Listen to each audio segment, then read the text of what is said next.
My never I say ma PENDREAM TV. PENDREAM TV there. I see them yopo. You are welcome to PENDREAM TV, your number one source for the hottest political and social issues in Ghana. Today we dive deep into Kwesi Pratt's explosive reaction to government controversial prophetic review policy. He calls it stupid and unbelievable, and he isn't holding back against the so-called prophets of doom. Stay tuned because this debate is about to get heated.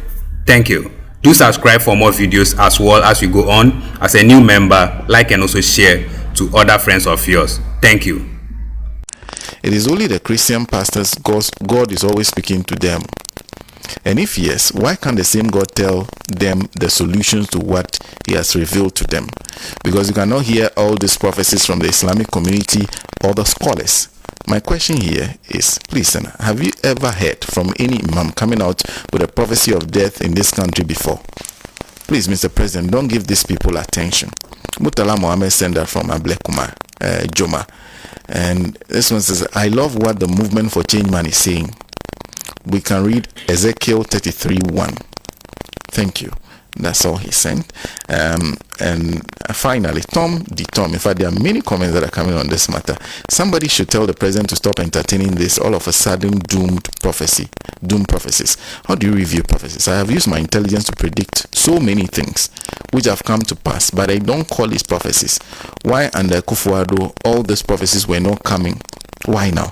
When Dampare warned them not to prophesy during Christmas, what happened? These people will bring your governance down. They are all distractions, and I believe he believes MPP are behind this. They can use all unbelievable tactics to cause fear and panic. Tom sent that from Cape Coast. If you just join us, we are discussing the statement that came from Mr. Elvis Free Ankara, who is a presidential envoy for interfaith and ecumenical relations. Now, this particular part says, as part of strengthening national coordination on spiritual matters, especially these times of uncertainty and complexity, we kindly encourage you to inform all prophets, men of God, under your oversight, that any prophecy or spiritual insight of a national nature, especially those with implications for high-profile political leaders, governance, national security, or public stability, should be formally relayed to the office of the presidential envoy for urgent review and appropriate escalation. Mr. Pratt. Well, first of all, I think it was the late Dr. Kwesi who on this very platform and in this very studio described all religions as competing superstition. And I hope that Senna will remember that all of them are competing superstitions. And I think he was absolutely right. Now, you see, there are so many people who like to pose as experts on religion, and who themselves have not made any attempt to understand religion, its history, its ethos, and its practices. And these people constantly inflict their ignorance on us. And I want to believe very, very strongly that it is the manifestation of such crass ignorance which has led to that office which has been established in the Flagstaff House. And I'll proceed to explain. You see, sometime in history, and this is a historical fact, all the religious leaders, all of them, without exception, did not believe that there's a universe. They didn't believe that there's a universe. You read the Bible and tell me where in the Bible religion acknowledges that there's a universe. So they could not even go to the extent of believing the existence of a galaxy. And to the extent of coming to appreciate that there isn't just one galaxy, but many galaxies. How do you take them serious? Indeed, at a point in the history of human beings, the religious leaders believed that the earth was flat, and that if you walked in the same direction and kept going, you would fall into an abyss. And they claimed that God told them that. They claimed that God told them that. And to the extent that when Copernicus and others came and said, look, this earth cannot be flat, and that this earth is round, and that if you move in the same direction, you will come back to where you started from. They killed them for blasphemy. Copernicus was killed for blasphemy. Now, do you know something? If you believe that the earth is flat, and that if you keep walking, you fall into an abyss, your movement is restricted. Your ability to acquire knowledge is restricted, because you don't want to go far to reach the end and fall into an abyss. Those were the religious leaders then. Now we know that God was not speaking to them. Now we know that they were ignorant. Now we know that if we followed them, this world would never have developed and would have remained primitive in the extreme. That's one. You see, there's a story in the Bible, and every time I go over that story, I feel sick, I feel weak. I begin to ask myself questions.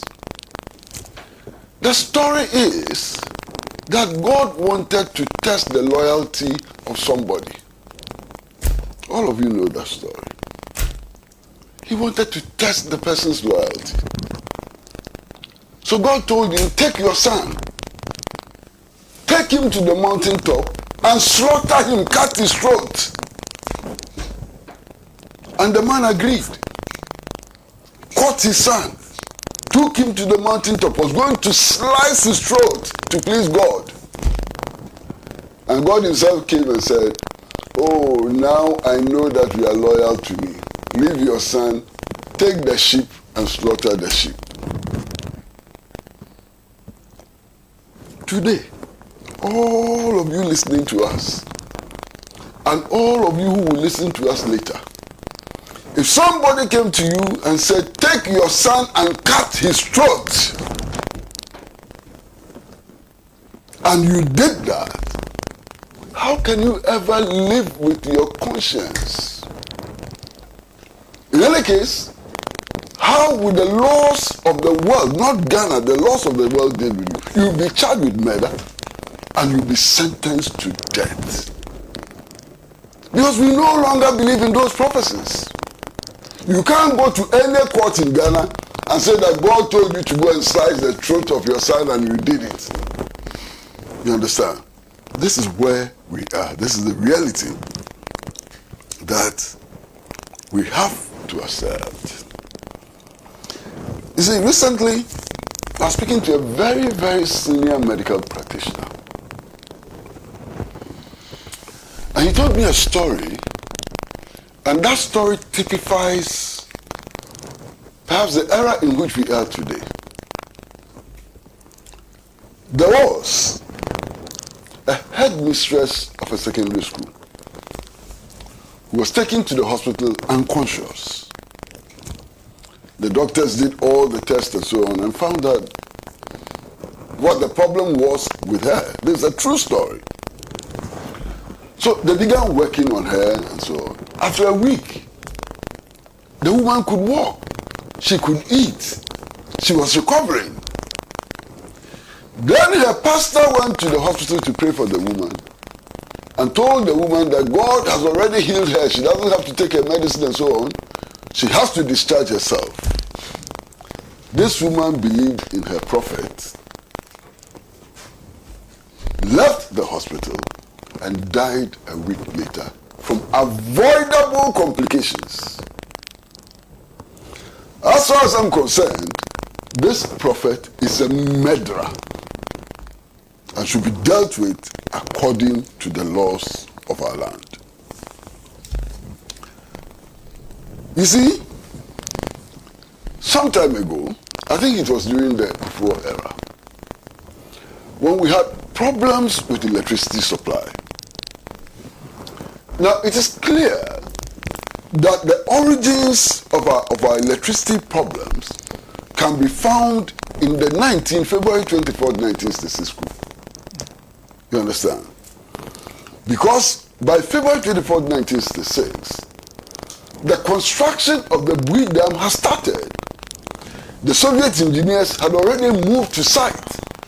Their bungalows had been built and so on. After the coup, the Soviet engineers were arrested and sent back to their country. We abandoned the Bui Dam project. By 1966, Ghana had reached an understanding with the USSR to construct a nuclear plant to provide electricity for us. Indeed, the Buza government brought in a British expert who advised that Akosombo was far bigger than we needed, and therefore we needn't add on to our generation capacity, and we stopped that project. If you take Nkrumah's 7-year development plan, you had many electricity projects, including mini hydro dams and so on. All of that was stopped, leading to the crisis that we had under Kufuor. Now, instead of going back to review the plans that we had for power generation and so on, they went to the pastors and the prophets.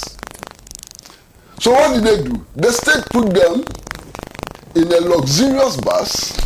We drove them to Akosombo to go and pray over the Akosombo Dam. You remember? What happened? The problem persisted. They couldn't solve the problem. They prayed over the Akosombo Dam. They performed their rituals and so on. We still haven't overcome Dumso after today. We are indebted to power producers to the tune of over $3 billion. Prayer didn't solve that problem. Praying over the Akosombo Dam did not bring us any remedy. And I think we should keep that in mind. Not too long ago, and all of you know that, when the city was falling so rapidly, some archbishop said God had given him the power to solve the problem. So he offered very powerful prayers and ordered the city to rise. You remember? He told the city to rise, commanded the city to rise. The next day, the city fell with rapidity. It didn't work. And we haven't learned any lessons. Still going to these prophets? My brother, look, I suppose that Christians believe that there is only one God. And in fact, Muslims believe that there is only one God. And if there's one God, that one God should be giving us one message. Unfortunately, if you listen to these prophets, it appears that there are many gods, especially around election time. Prophet A comes and says, Dole, Dole, Dole, no matter what happens, President John Mahama will win the election. The next day, Prophet B comes, says, Bawumia will win the election. Before then, one prophet has said that Kennedy Japan by all means will become the candidate of the NPP and so on. So, which of these gods are we listening to? The God who wants Muhammad to win, or the God who wants Kennedy Japan to win? Or the God who, which of them? And how do you determine which of the gods is the true God, if there's anything like a true God? So, and then the last elections, there was some revelation which was fantastic. I don't know if people took notice of it. Musa Dankwa, Global Info Analytics, had gained credibility over a period. Did you hear the information that these prophets rushed to Global Info Analytics to go and find out what we're going to predict? Yes, the last elections. Prophets went to Global Info Analytics to go and find out how things were going so they could make their predictions correct. And you want to waste time on these charlatans? You want to waste time on these charlatans? And they don't do it for nothing, they do it for profit. For profit. A few days ago, one of these prophets actually told the media that, oh, that office in Flagstaff House, they are ready to cooperate with that office. But they should buy cars for them. The state, the taxpayers' money should be used to buy vehicles for them to make their mobility easy so they can send the prophets, send the prophecies and so on. God speaks to people, and for the people to reveal what God has told them, the people that God has faith in, the people that God has selected, the people that God wants to work through. If you don't buy cars for them, they will tell you what God told you. And we believe this trash. I mean, absolute trash. You know, Master, recently, sometimes I watch these religious TV channels for entertainment. There's a lot of entertainment on the religious TV channels. And I watched one of them. And this prophet said he had just returned from heaven. He actually went to heaven. And the prophet said that when he went to heaven, he saw Moses. And he saw Abraham. And he saw Jesus Christ. And he had a conversation with Jesus. And he warned Jesus. He told Jesus that he was a very bad, young man. And that he spoke so arrogantly to his elders, that is why he was crucified. So, and the church members, oh my goodness, hallelujah, they were shouting and cheering. They actually believe that the man went and spoke to Jesus in heaven. He went to heaven and he saw Moses and so on. And this is gullibility to the highest level. And this is what we want to work with as a state. We are going to accept this in the center of our government machinery, the presidency, and govern with this nonsense. Unbelievable. Unbelievable. You see, not too long ago, just around here in the corner, Dȯȯm, emerged a man who said he was the reincarnation of Jesus. And he was called Jesus Christ of Dȯȯm. I don't know if you people remember. Jesus of Dȯȯm. I don't know if you remember. And he claimed to be the Son of God. He claimed to be the reincarnation of Jesus. And his method for salvation was very simple. Don't cut your hair, don't brush your teeth, don't take your bath, and so on. And what he did to Dȯȯm, the filth that accumulated in Dȯȯm. So in the final analysis, state security had to go to Dȯȯm and drive him away and his followers. And he had followers. Somebody like that had followers. Somebody like that who was obviously mad, completely mad, had followers. I'm sure that if he had lived today, he would have sent his prophecies to the Flagstaff House for review. Unbelievable. You see, some of them also give lotto numbers. And I know many people who have wasted their fortunes on lotto numbers provided by prophets. But that's a fundamental question. You see, in Ghana, there are 32 million of us, or more of us in Ghana. Why would God, of all these 32 million people, bypass my brother Sohini, bypass Mujib, bypass you, and bypass him and everybody else, and go and choose these people who present themselves as prophets as his agents?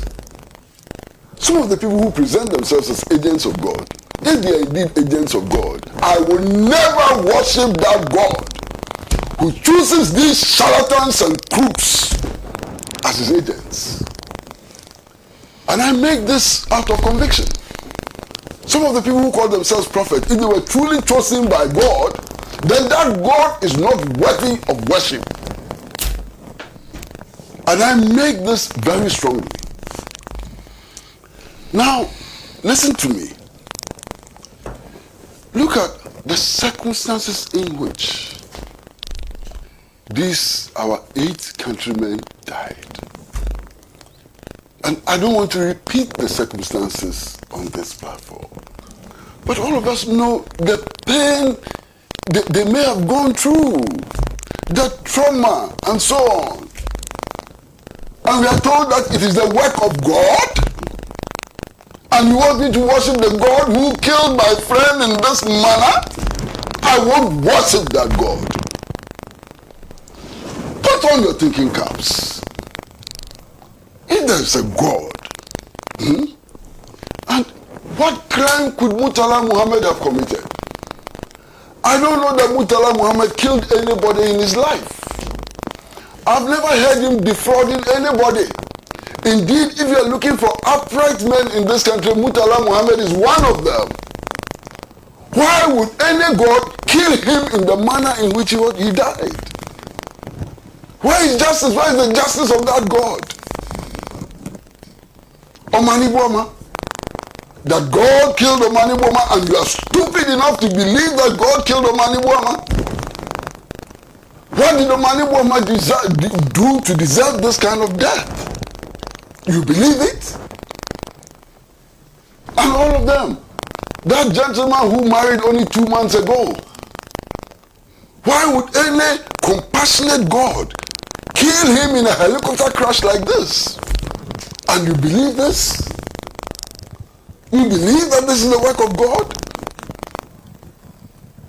If this is the work of God, then I cannot imagine the work of Satan.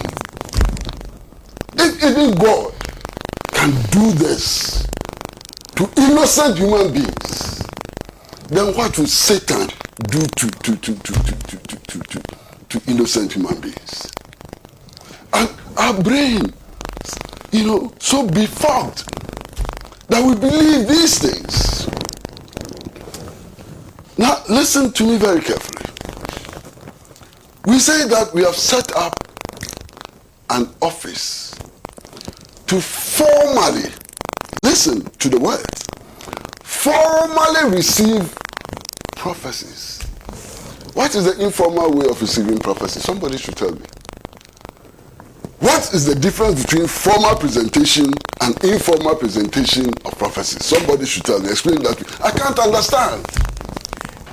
How is a prophecy formally presented? And how is it informally presented? Just think about it. Formal. There's a certain code that you have to use.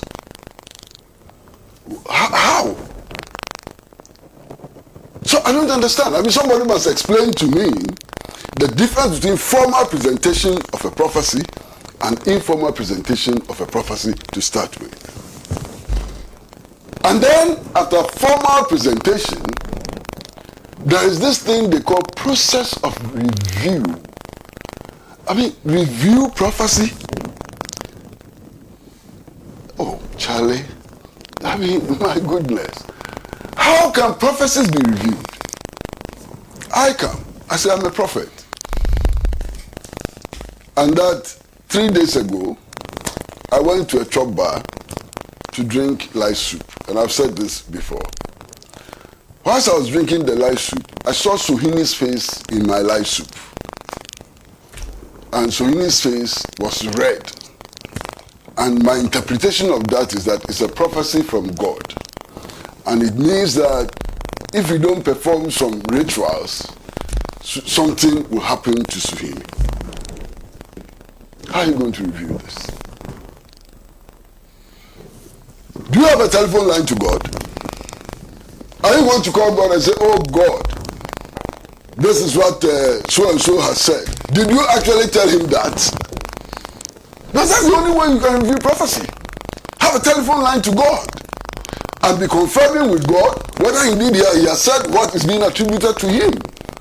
His whole idea of reviewing prophecies is I wish I could find a better word.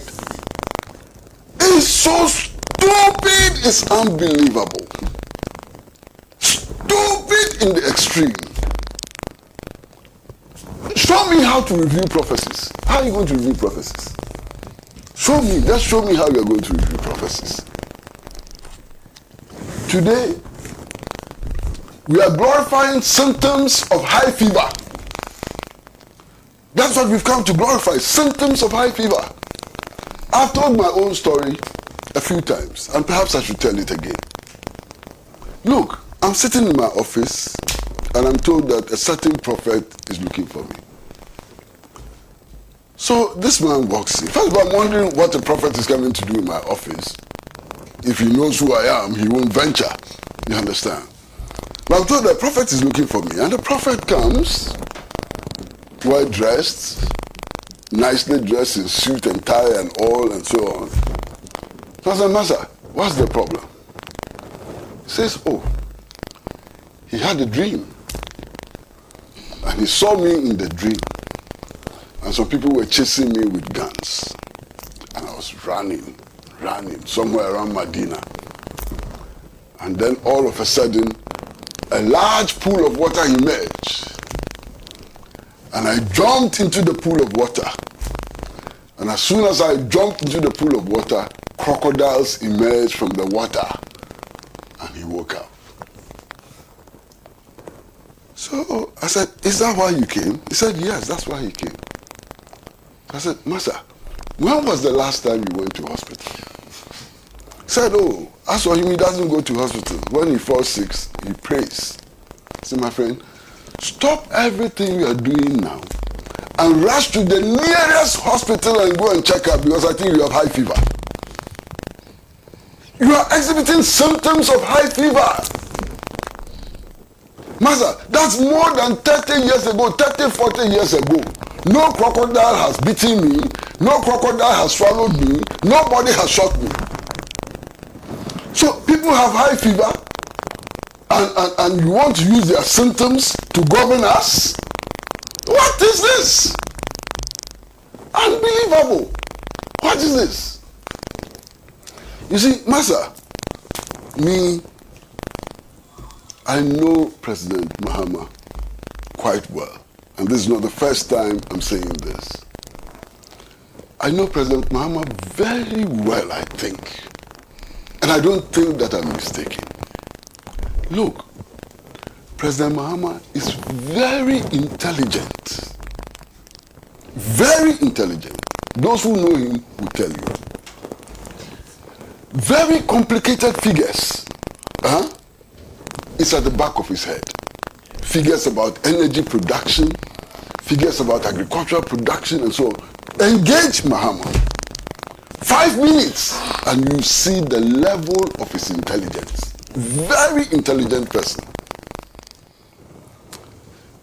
You see, I have told some friends of mine, maybe I've told some of you before, that Mahama is the type of person who can head any ministry and any government department without force. He understands the different departments of government very, very well. And I'm sure that others can give this testimony. Now, given his level of intelligence, I am sure I am very, very sure, absolutely sure,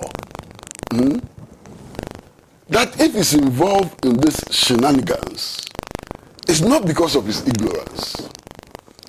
It's not because of his lack of knowledge and so on. If he's involved like other politicians do in order to make themselves attractive to certain constituencies. And if that is the case, I will feel very sorry and disappointed, because I don't expect that from him. I expect him to be honest with us, to tell us the truth, to make us approach our problems from a realistic standpoint. So if he is doing this for the reasons that I don't believe he's doing it for, there will be no difference between him and Nana Addo Akufo-Addo, who thought that building a cathedral would make Ghanaians follow him. It is the same mindset which led to the sinking of $58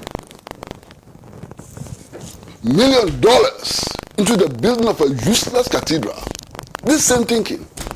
There's no difference. You understand? So, given the Mahama I know, I want to assume that he's not part of this, and that these things are being done on his blind side. I want to assume that. It makes me comfortable. You understand? I may not be right, but at least it gives me some comfort for the time being. Because what is this? Office for the Review of Prophecies in 2025? Unbelievable. You know this British physicist, what's his name? He just came up with some prediction, This British physicist, I think he's called Hawkins or so. Now Hawkins, as a scientist, is looking at the future of the world. And he's saying that, look, we've now come to the point where we can actually produce human organs like we produce the parts of a car. And that if science continues to improve along this trajectory, death will be overcome in the next 20 to 50 years. So death itself, which has become the pillar of all prophecies. All these prophecies are based on who is going to die, who is not going to die, and so on. You understand? Death itself can be eliminated. He sees a future in which death can be eliminated. Now imagine that we get there 50 years' time and death no longer exists. And so, what will happen to all these prophecies and so on and so on? They will look so archaic, so outdated, and so on. You understand? So let's think. Look, as we sit here, our neighbor, Nigeria, has launched a satellite into space.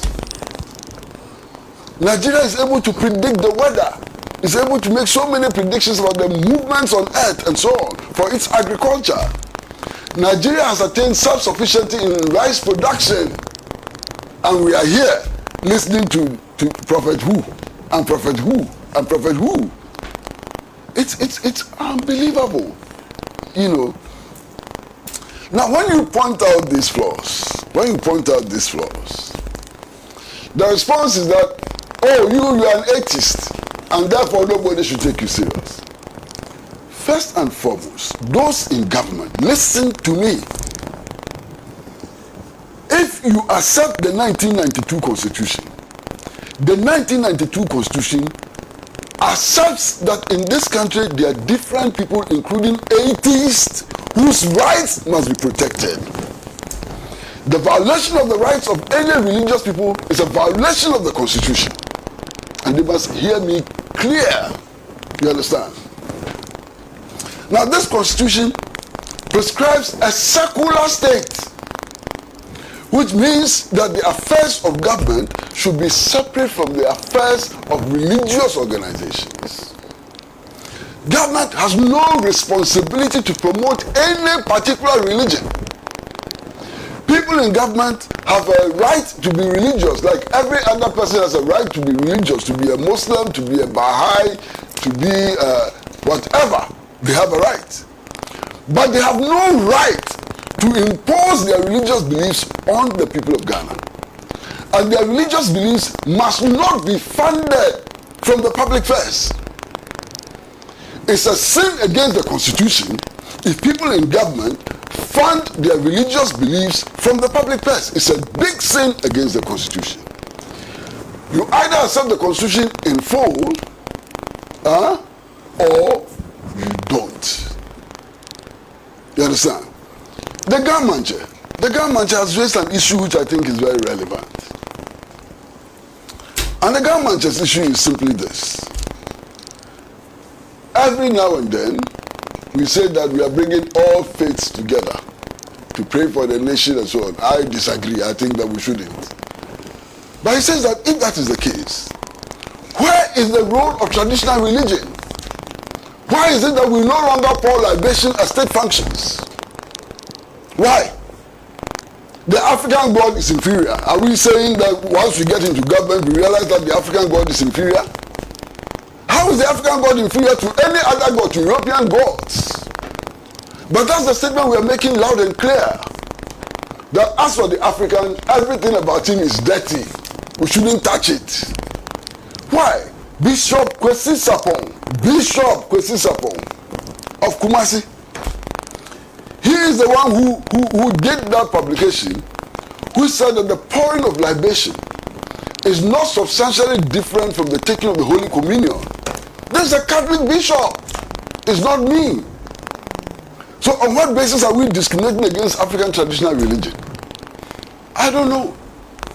Pope Francis, just before he died, and check, Pope Francis said clearly that you don't have to be a Christian to go to heaven. This is Pope Francis. This is not me. It's Pope Francis. Clear declaration that you don't have to be a Christian to go to heaven. You understand? Why? They are the liberation theologists who believe in Christ and so on. But they say that every true Christian must be a socialist. And that if you are not a socialist, if you don't care about the poor, if you don't want to end exploitation, if you don't want to change the world and so on, you cannot be a true Christian. So there are many factors, many things that we have to take into consideration. And for me, the most important issue in these matters is fidelity to the Constitution. Why? Every president takes an oath to abide by the Constitution, to protect the Constitution. And the Constitution enjoins us not to use state resources to protect any particular religion or to promote any particular religion. You understand? So it's an abuse of the Constitution to engage in what we appear to be seeing now. And then Suhini, maybe this is my final point. Some people are quoting percentages at us. That if you look at the religious spread in the country, Christians are 70%. So what? Religion is not about percentages. You understand? The fact that even if it is true, 70% of Ghanaians are Christians doesn't mean that Muslims should submit to Christianity. It doesn't mean that. Religion is not, adherence to religion has nothing to do with those percentages. It's a matter of faith, and it doesn't matter what the majority is. In any case, if you look at religious history, you will come to appreciate that at every point in history, the minority has risen to become the majority. Today, if you go to Europe, the number of persons converting from Christianity to Islam is increasing on a daily basis. So it is possible that in the future, Europe may become Islamic. If you look at the trend, and the trend is there for you, go on the net, you find it. You understand? Now listen, Jesus the Christ himself, when he started his mission, he went to the beach. He selected 12 fishermen who had never been to the university. Secondary schools did not exist at that time. And made them his disciples. If you add Jesus to the 12 disciples, there were 13 people. So if you were calculating and making decisions on the basis of majority and minority, there were 13 people. They were a small, tiny, how do you say it? Minority. But they have grown. Today, look at what they control.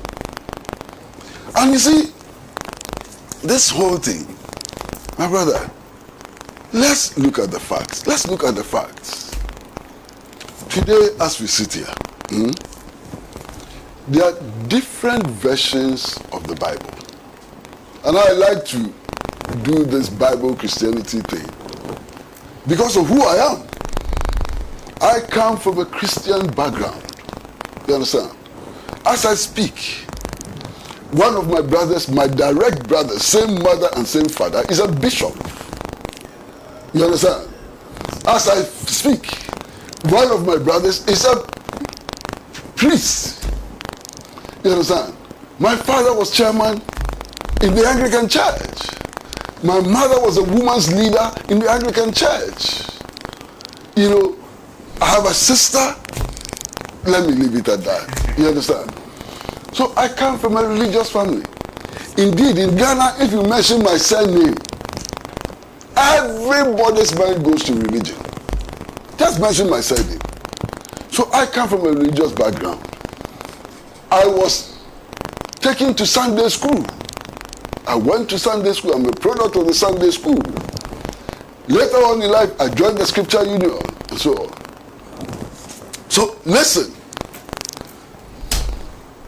Today, you have different versions of the Bible. Let's start with the slave Bible. In the United States of America, today, there's the slave Bible. How did the slave Bible come about? The slave Bible came about because religious leaders at the time wanted to use it as an instrument for controlling slaves. So they took out all the edifying things, all the things that talked about liberation and so on, fight against poverty, and put together all the things that glorify slavery. Statements like slaves, be obedient to your masters and so on, and they turned it into the slave Bible. That slave Bible is still available in the United States of America today. So the slaves did not have the Bible of the slave owners. The slave owners had a different Bible. The slaves also had a different Bible. Is that not sufficient evidence of the manipulation of the scripture by different interest groups?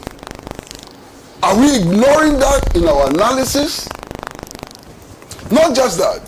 How did the King James Version of the Bible emerge? There was a time in history when the concept of the divine rule of kings came up. Today, it is considered most primitive in political science. That concept of divine rule of kings is considered most primitive.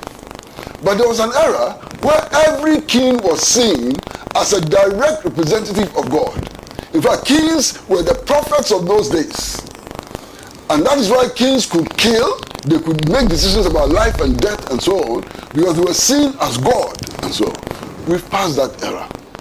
But listen, it was a dispute between Rome and England which led to the emergence of King James Version of the Bible and the building of the Church of England.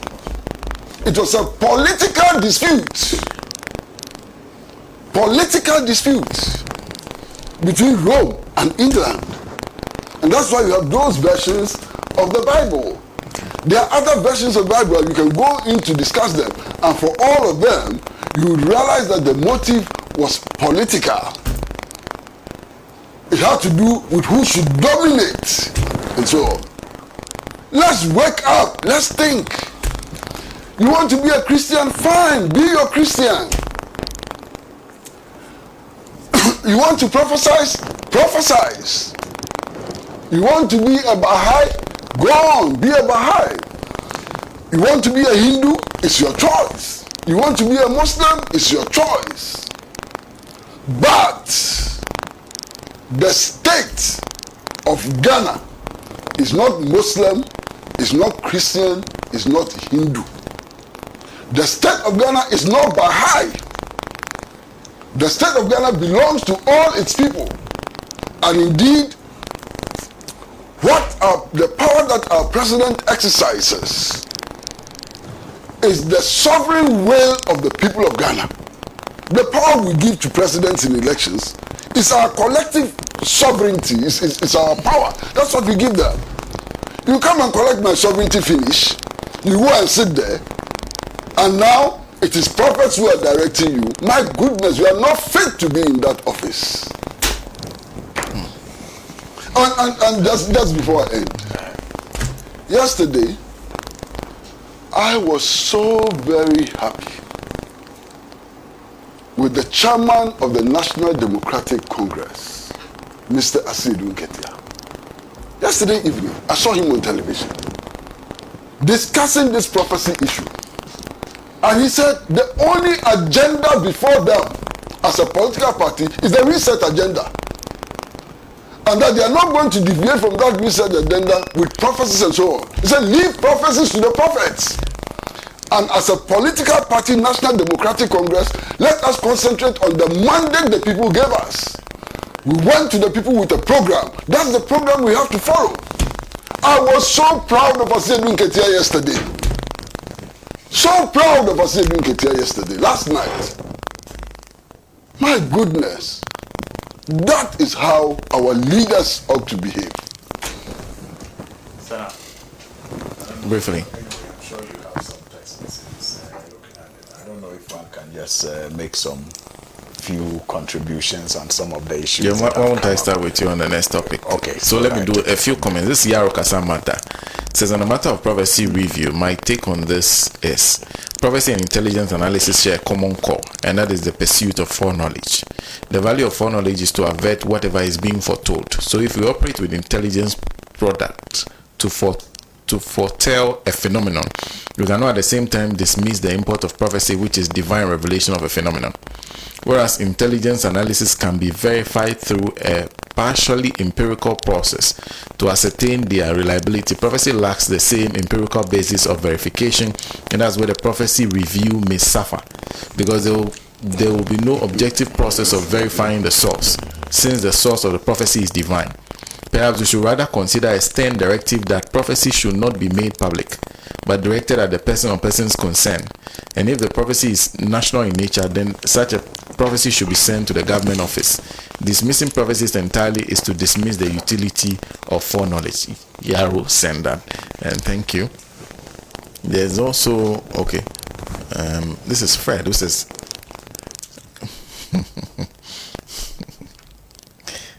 Fred says that please tell Uncle Kwesi that we eat soup, not drink. No drink. That's not an interesting one.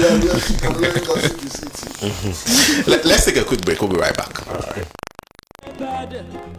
He has suffered to lead his people into the land of freedom. We're not merely reacting to emergencies, but building systems that create jobs, reduce inequalities, and uphold the dignity of every Ghanaian, no matter where they are. Health is wealth, and we must reframe the economics of well-being.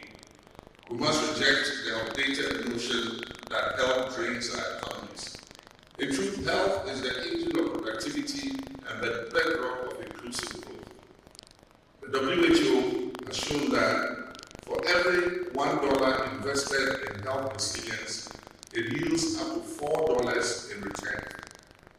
This return is even greater in Africa, where youthful populations represent latent economic dynamism. And so every malaria case that is prevented is a day of work that you have regained. family that continues to remain stable. Every vaccinated child is a future you have secured for your nation. Power is transient. He has labored, he has suffered. Well, thank you very much for staying tuned to the Mother World Talk Shows, Alaji and Alaji. And of course, we're just discussing the indication from the presidency, especially the interfaith, that they will be reviewing. Prophecy should be sent to the presidency and they will be reviewed or possibly escalated. We'll move on to the matter of the TikTokers. They also gained a lot of attention for the things they said. Well, before we go there, this Masola Pabli says there was a man who appeared at the Independence Square yesterday. This man boldly said that if he's given the opportunity, he will bring the helicopter crash back to life. My question is, if this man gives a prophecy about any government appointing today, will he be invited at the Jubilee House to get his prophecy reviewed? 4 years ago, I dreamed that my younger brother was about to fall and I hurriedly held him. I woke up and prayed over it, but a few months later he died. Does it mean I am a prophet? We have important things to think about, so this prophecy review thing to me does not augur well. That's Masola Pabli, I also his constituency. So let's move on to the matter. Well, I mean, listen, I saw the videos. And initially, I didn't want to believe what I was seeing. I mean, a woman,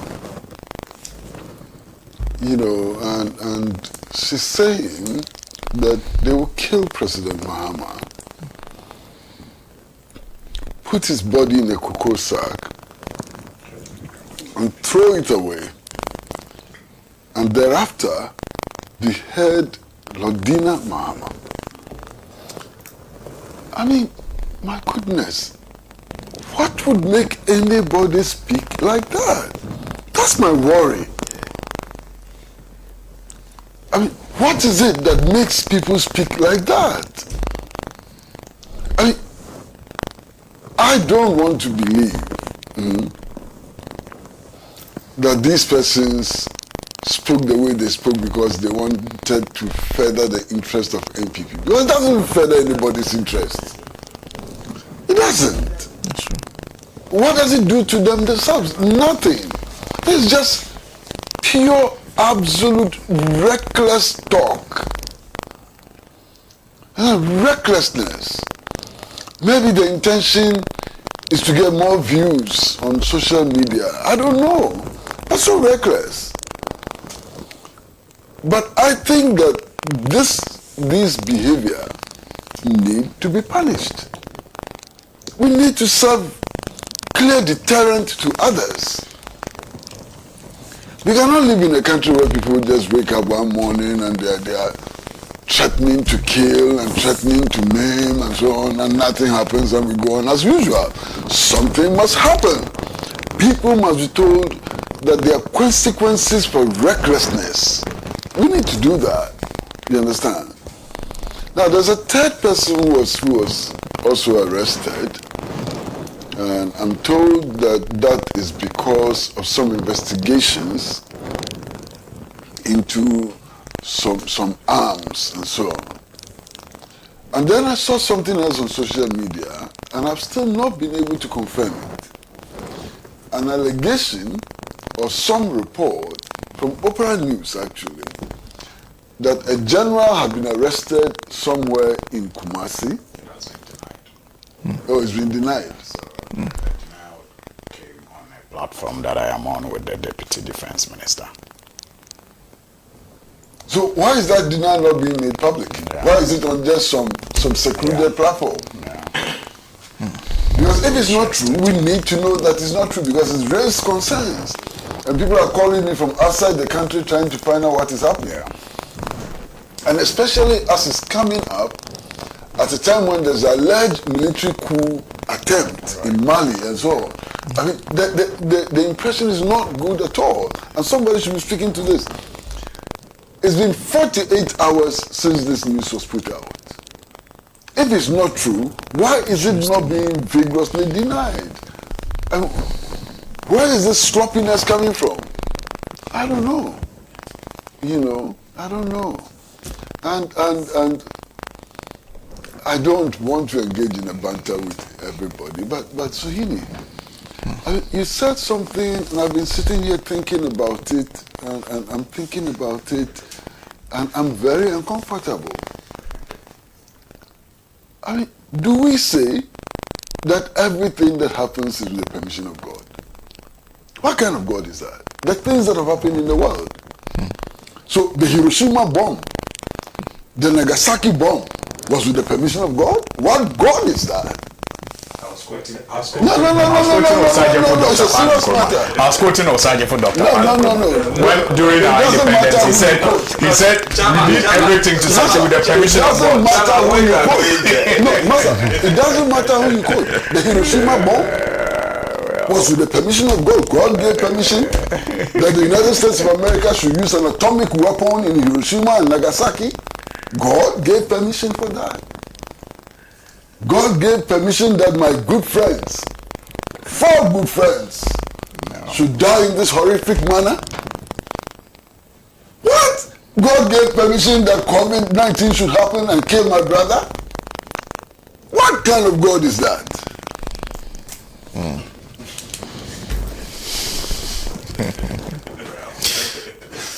Anyway, I think we'll leave it there. We can comfortably leave it there because we are done.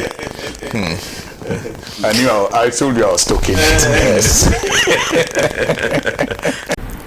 Thanks for watching PENDREAM TV. What do you think about Kwesi Pratt's fiery takes on the prophetic review policy? Share your thoughts at the comment section below. Don't forget to like, subscribe, and hit the notification bell so you never miss out on the latest updates on politics and current affairs in Ghana. Until next time, stay informed, stay blessed, stay engaged. Thank you. Dedi kama mamena PENDREAM TV ase. Na so far so good. Say open online portal e wo Ghana. Nipa share, nipa follow, nipa comment here. To my best of knowledge, without any biases, PENDREAM TV.